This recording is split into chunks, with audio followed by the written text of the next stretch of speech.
everybody. As we approach the holidays, unschooling families often have a lot more family input than usual. And family members may not be crazy about this educational choice you've made.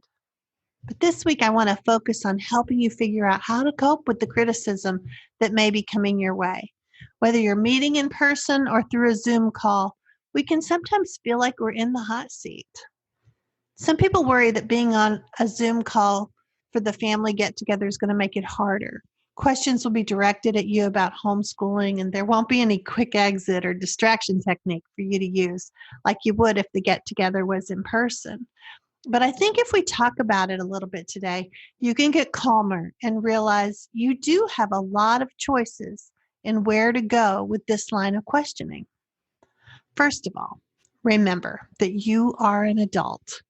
And this get together is a choice, one that you can change even once you're in there.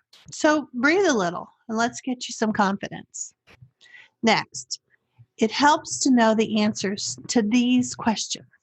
It will help you to decide what your next steps are going to be. Are they genuinely wanting to know more information?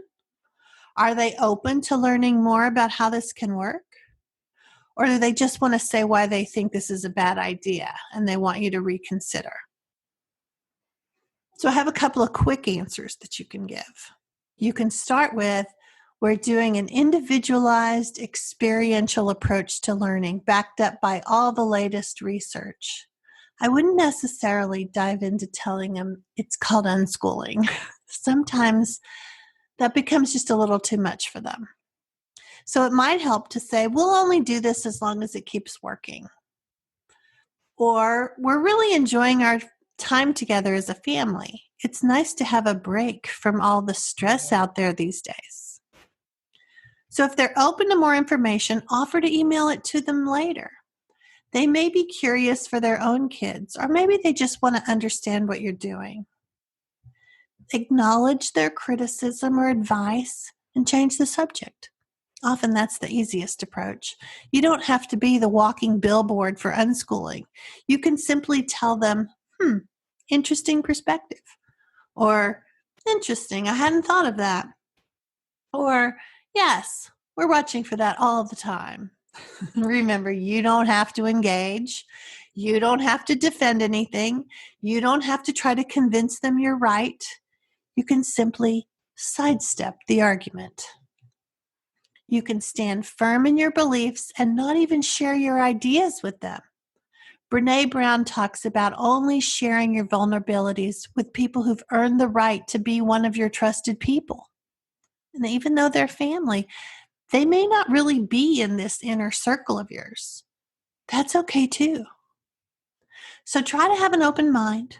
Understand that most of the time, especially when it comes from loved ones, the criticism is coming because they are people who care about you and they care about your child. They're just operating out of fear and lack of information. So when we remember this, we can sometimes feel a little more compassionate towards them, less defensive.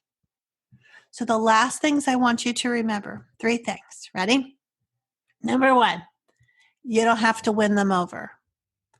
Number 2, they don't get a vote in what you do with your own kids.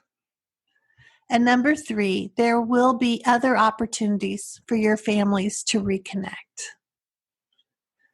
So as we go into these holidays, these next few weeks, I want you to go ahead and have some extra resources.